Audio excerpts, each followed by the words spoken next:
With 11 major entries across the series, a truckload of money in Activision's bank account, and a reported 25 billion hours of playtime across the entire series, it's no exaggeration to say that Call of Duty is an absolute phenomenon.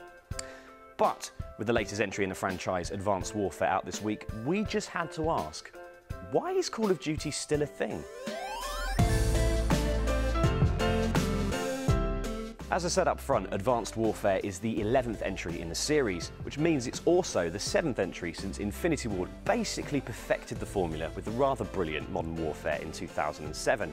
And in that time and those later iterations, not all that much has changed, but Acti still wants £60 a year for it.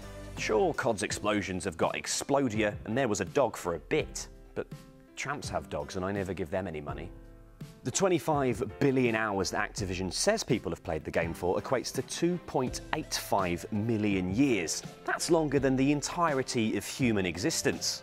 Now that kind of marketing line is a little bit ridiculous, because in that 2 million years we evolved from apes, we learned to make fire, we invented the wheel, we had a Bronze Age, we survived the plague, we had a Renaissance, an Industrial Revolution, we discovered the fact that we'd evolved from apes, oh yeah, and we built Disneyland. COD mo-capped Kevin Spacey. I'm being harsh because there's so much more they could do with such an influential series. 100 million people have played Call of Duty since the first Modern Warfare. And the problem is that people seem to equate this reach with real relevance. Activision CEO Eric Hirshberg said recently that one of the secrets to keeping Call of Duty relevant and fresh for such a long period of time was letting each developer do their own thing with the franchise. Which is a weird thing to say when Call of Duty has one of the most rigid gameplay formulas in all of gaming, because that's what makes it fun. But the fun doesn't detract from the fact that the game only really feels relevant by default, like Ebola, because people just keep getting it.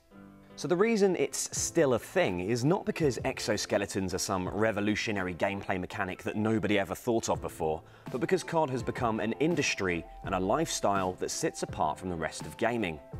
People are professional Call of Duty players, and whether that's just dudes on YouTube compiling Kill of the Week lists, streamers on Twitch with thousands of fans, or pro gamers competing in massive tournaments for million-dollar prize pots.